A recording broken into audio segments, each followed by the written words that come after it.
Oh, welcome to how to reverse brain fog. I'm going to go through 5 fast tools to help you to reset your energy. So this is for a little quick training for when you're at work. Okay, so you're at work, you're feeling very overwhelmed and you want some energy and you want to be more focused. That's what this training is about.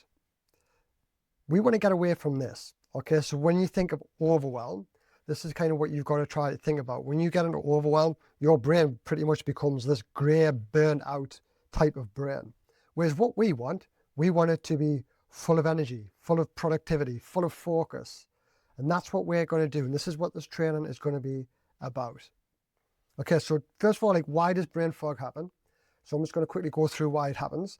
Basically, stress builds up and blood flow to the prefrontal cortex drops. So you've got to think of the prefrontal cortex as like the front of your brain.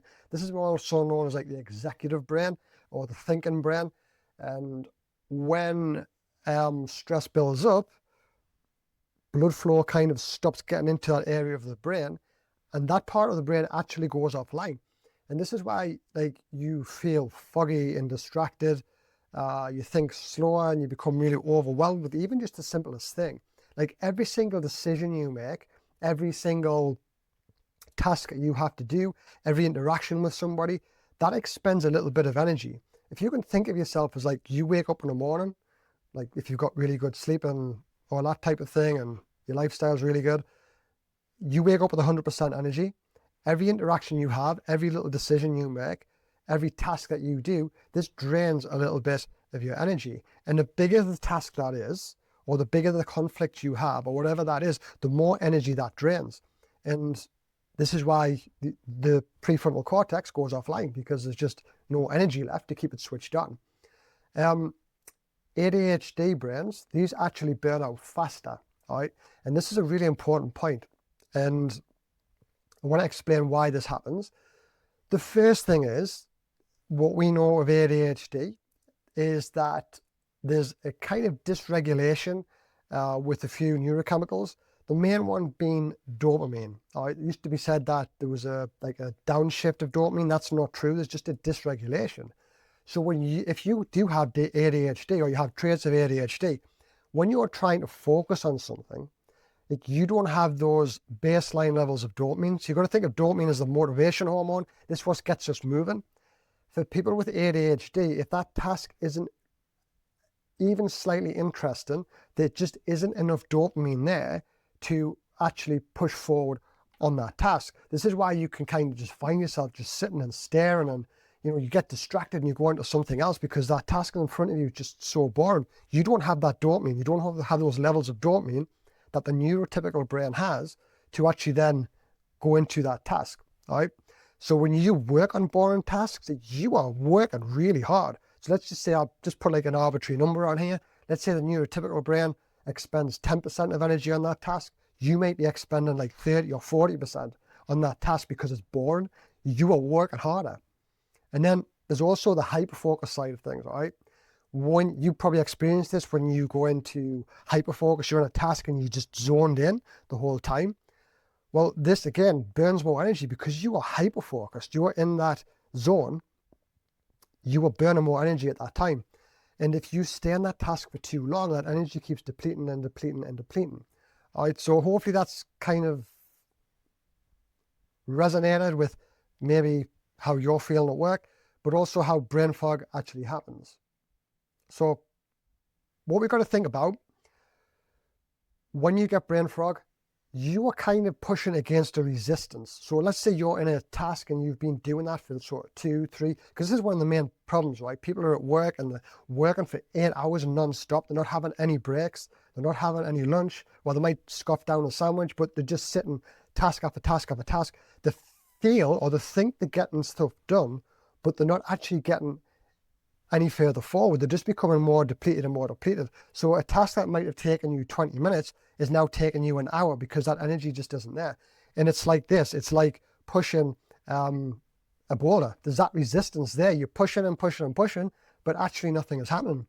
Well, actually what we want to be able to do is we want to add wheels to that. All right. It's still going to be hard, right? Sitting down doing a task is still hard, but we want to be able to add wheels to that and be able to push it a lot easier. We want it to have less resistance. And that's what we're going to go through with these 5 tools. So I'm going to go through now 5 tools that boost, 5 tools that boost, that doesn't even make any sense. I've completely messed that title up. 5 tools that burn through brain fog and boost energy and lock in focus. You can see from the picture, that's where angle that I'm kind of going with there. Okay, so what we're going to do first though, we're going to focus on the focus window. All right, that is super important. The focus window is basically the time limit that you were given to a particular task. Again, this comes down to a problem where people are just sitting and they're just working the entire time, the entire day. They might start on emails and then 2 hours later, they're still sat there. All right, we've got to be really, really strict with our time, because every bit of energy that every task that we have gives a little bit of energy. All right, so we want to give as much energy as we can to that allotted time, depending on what that task is, and then replenish that energy so we can go back into that next task with high energy. All right, so I've kind of come up with a little bit of a system here just to give you some an idea of how much time you can give to a particular task. 25 minutes, these are for hard, boring tasks. These are the things that you really can't get motivated for. All right, things like emails, responding to emails. Like, it could be different for you. You might actually love emails. All right, this is just giving you a bit of an insight to how you could do it. You got to look at this and think, well, okay, where do I sit in that? What are my tasks there? All right. So the first one is setting a target for a timer for 25 minutes. This is for hard, boring tasks, the ones that you really struggle to get motivated for. All right. The next one's 45 minutes. All right. This is like more easier tasks. So this could be like you coaching people online or whatever, in the gym, or I don't know, wherever it is. It could be you working with people. All right. You might have people within your team where they keep coming asking you for questions. All right. You set some time aside. You can, again, be really strict with your time here, and then set some time aside and say, okay, I've got a 45-minute window here where I'm going to answer people's questions. Okay. I'm going to be the go-to person. I'm going to, again, when you're working with people, it just constantly drains your energy. And one of the major causes of burnout is people working with people. Like, when people are dealing with other people's problems, that expends a lot of energy. This is why, like, healthcare professionals are particularly vulnerable to burnout. Why teachers are particularly vulnerable to burnout. Why coaches, again, when I was a personal trainer, I burned out as a personal trainer, because you were constantly working with people and dealing with people's problems. And it takes up a lot of energy. Yeah. But we can get really strict with our times and allocate particular time allocations for that. And then you have 90 minutes. This is the stuff that you are really highly interested in. This is the stuff that you sit down and you get absolutely laser focused on, like projects, that type of thing. Writing reports, writing blogs, I don't know, could be anything, writing emails. The point is here, it still expends energy. And when you get hyper-focused, when you get focused on that task, it's still draining energy. And you've got to be really strict and set yourself a timer and say, look, I'm going to work on this for 90 minutes. I'm just going to put my 90 minutes into this. You might think, well, yeah, but I can work for 120. I can work for 3 hours. You probably can. But once you get past that 90-minute mark, your energy starts to come down. All right. So again, you feel like you're doing something, but you're not actually doing your best work. So we want to be able to say, okay, 90 minutes, I'm going to be strict. I'm going to stop. Now, when that timer goes off, we go into those tools. So I'm going to give you three quick energy tools first. Okay. The first one's exercise snacks. This will take you like 2 minutes. It's very simple. It's basically just short bursts of movements. Okay. 90 to 120 seconds. Examples include like walking, running up and down the stairs. You could just walk around the office or your house or whatever that is. Jumping jacks, skipping, jumping on the spot, squats, push-ups, combinations. Could be in the house. You might have a kettlebell that you want to use. I mean, I understand that if you are in an office, you might not want to gain a lot of attention by getting down and starting to do push-ups or taking a kettlebell to work and doing swings in the middle of the office. I totally get that, while everybody else is eating donuts. So this could be something maybe you use more at home, or if you're in an office by yourself, then yeah, you could use these. But what's the physiological reason behind these? Well, these increase blood flow to the brain. That's very important. When we said before, the PFC goes offline. by just getting your heart rate up, pumps more blood into the brain. This raises oxygen levels, and more oxygen goes in, then the more alive your brain becomes. You switch on that PFC, your thinking brain, and then we can then lock in focus. And this boosts dopamine and noradrenaline as well, okay? And what we've got to think of dopamine and noradrenaline, these are two really important or vital molecules, brain chemicals for hormones, for focus, okay? These are essential for focus. The other one, if you're interested, is acetylcholine, but I'll save that for a different type of training. And think of this as like a caffeine shot for your brain, just without the caffeine. Best time to use it when you're feeling sluggish. You know, you get that part of the day where you just feel tired, you feel heavy. That is a good time to do that. Before a task that requires focus, you might have just gone through, I don't know, a bunch of emails that's really depleted your energy. You know now you have to then go into a presentation, or maybe you've got to go and do, I don't know, writing a report. Something that it's going to require you to sit there for another 90 minutes to get that hyper focus. This is good to get your energy back up so you can get focused again. A mid-afternoon energy slump, you know, maybe as you get to sort of 3 p.m., 2 p.m., and you all of a sudden you just hit that slump. Like, this is a normal thing, by the way. This is to do with the circadian rhythm and your natural sort of body clock. It happens to everybody, but again, you can use strategies to overcome this, and this is one of them. Tool number 2, this is a physiological sigh. I'm going to show you how to do this, but I'll explain it first. So what is it? It's just basically it's a breathing drill. All right. How do you do it? You take a deep inhale. I will show you this, but you take a deep inhale. That's followed by a second sip. All right, a second sip inhale, and then a long exhale. This is what it looks like. So you take a deep inhale. I'll do it, and then I'll show you, and then explain it. So I'll go.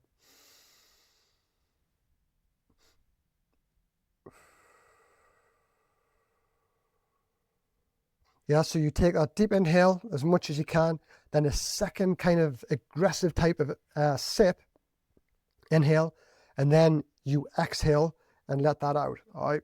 And you repeat this sort of 3 to 5 times. So what's the physiological reason behind this? It reduces carbon dioxide buildup and increases oxygen exchange. So basically, when you get depleted, there's a big buildup of carbon dioxide in the brain. Which we know carbon dioxide is without oxygen, and we want to get rid of this out of the system and exchange that for oxygen. So this basically increases oxygen into the brain, lowers your heart rate, and activates the parasympathetic nervous system. All right, so we want to be away from that fight or flight. You know, you could be feeling anxious, or maybe you've just dealt with someone and you're kind of feeling really hyped up a little bit about that. We want to be away from that. We want to be back into it. That's a sympathetic nervous system. Which is fight or flight. We want to be in the rest or digest type of nervous system response, which is the parasympathetic, okay? So we just kind of lower the heart rate and getting back into that calm state. It shifts the body from a stress state into a calm state. That's pretty much what it does. One of the fastest ways to calm arousal in the body, so you're in a fight or flight mode, it's one of the fastest ways to bring that back down. Best time to use it. Before a meeting or a presentation, you might be feeling quite nervous, quite anxious about a presentation, public speaking, a board meeting, whatever that is. This will get you in the right frame of mind, ready for that. Again, if anxiety is too high, that can cause a lot of brain fog as well, because we just aren't thinking straight. The blood flow isn't there because the blood's in our body. It's just your heart rate's too high. We want to bring that back down, get oxygen flowing again, and this allows us to go into that presentation feeling and thinking a lot clearer. Transitioning between tasks. So you've been doing a task, and then what most people do, they'll go from one task and then they'll jump to another, but there's no transition period. We've got to get that transition period to be able to focus again on that next task. This is great for that. Here's a little thing as well. Close your eyes while you're doing it. So if you're going into a transition and you've got emails and you're going to a project or vice versa, close your eyes, then do the task, then do the drill. This will allow you to then transition quite seamlessly without friction. Before reacting, like shouting at your kids, your partner, your work colleague, you know how that is. You get in from work or something's happened and you're feeling up a height, you're feeling irrational, irritable. and then all of a sudden you're exploding. This is practice. It doesn't happen straight away, but just be conscious of that. It's like feeling really irritable at the minute. I want to just go and shout at somebody. It's like, okay, use this. Like, just go out the room, use this. Really great way to bring that back down, to take the irrational chimp. This is what happens when you react. The irrational chimp comes online, and he's the guy who's like shouts at people and swears and, doesn't think. We want to bring this human brain back online to then bring calm and patience and rational thinking. And this is what this tool does. And tool 3, this is so simple. Close your eyes, right? Like literally close your eyes. This is basically sitting comfortably in a quiet room with your eyes closed, ideally away from noise. So if you're in an office, maybe go somewhere else, go to your car, go somewhere, go to the toilet. Yeah, you could go in the toilet. The physiological reason behind this is because there's a lot of brain processes. There's a massive amount of visual information we're around every single day. Your screens, people, even just like looking at stuff, you're processing information. Again, all of these little things expending a little bit of energy. If you've been sat at the computer all day, there's a lot of information coming in.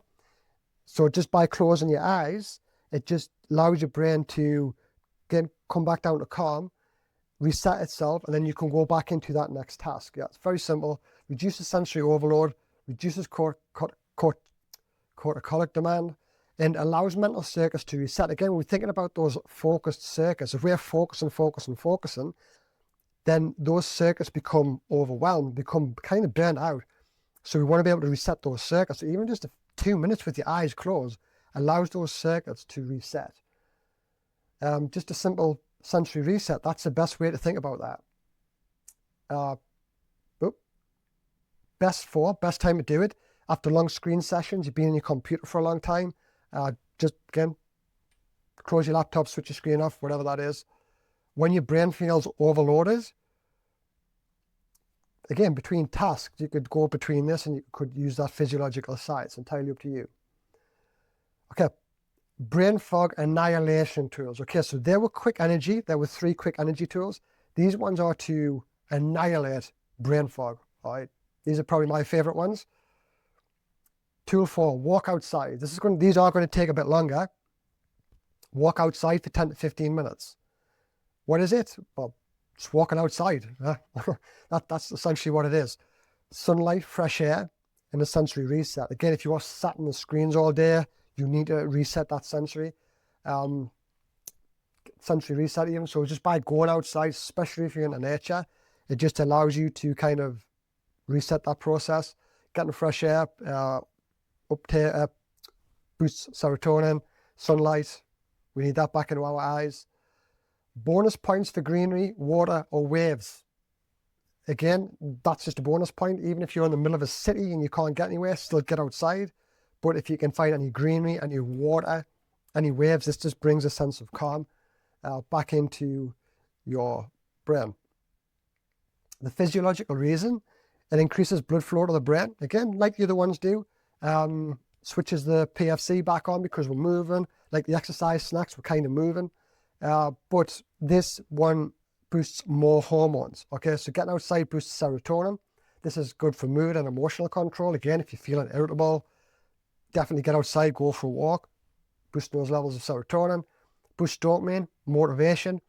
The reason this happens is because if you do exercise that you enjoy, and I realize I've spelled motivation wrong, if you do exercise you enjoy, this boosts dopamine.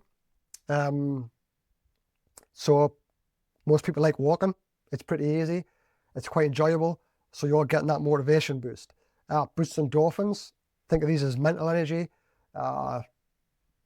That's what walking does and exercise does.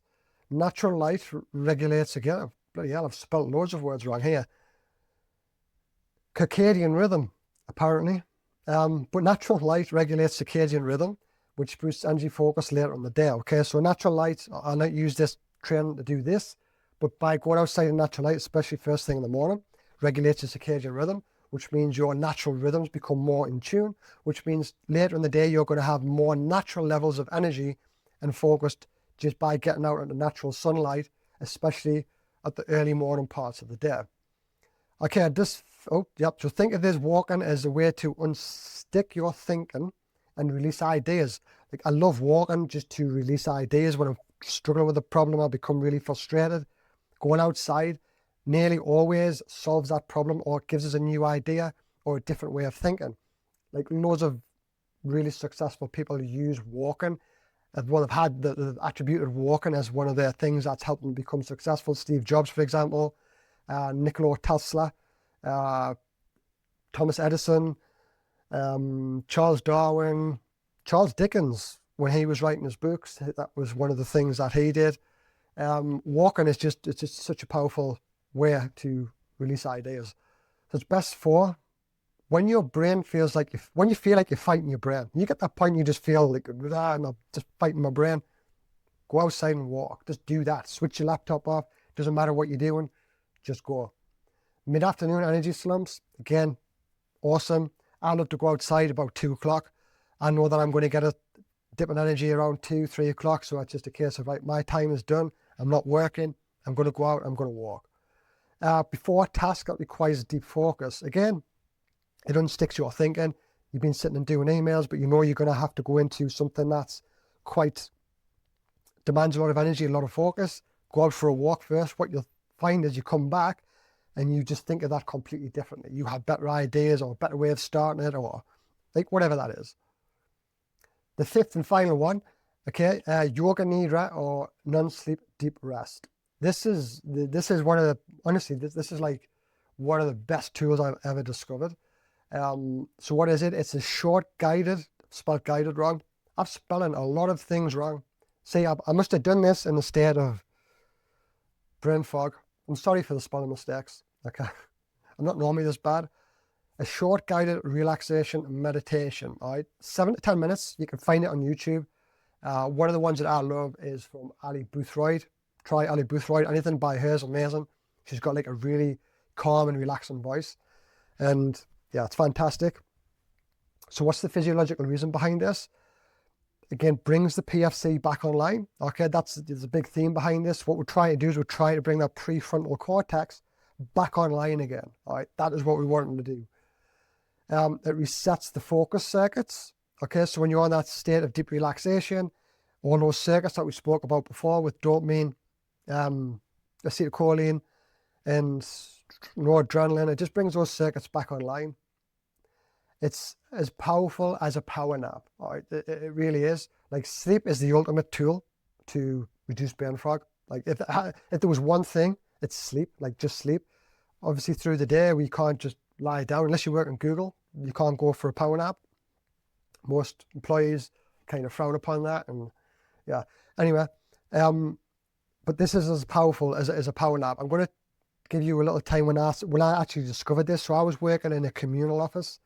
And I was doing work at the time, and it was just basically to help me generate some income. And it was the work that I was doing. It was a lot of reactivity with emails, and there's a lot of people coming into the office, and I can get really overwhelmed and overstimulated very easily.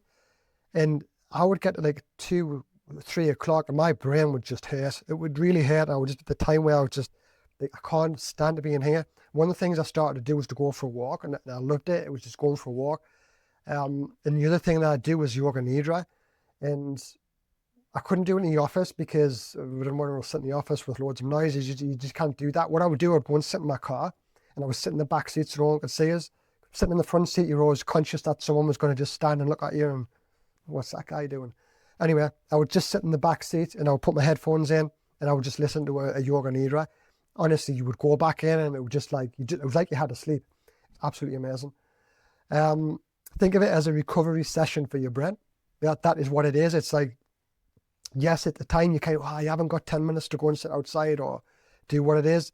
Like put this in your diary, put it in your phone or whatever it is, and think of it as a session. Think of it as a training session. Think of it that same way. It's like if I had a training session booked in for 6 o'clock, I'm going to that training session. Do the same for this. This is a recovery session.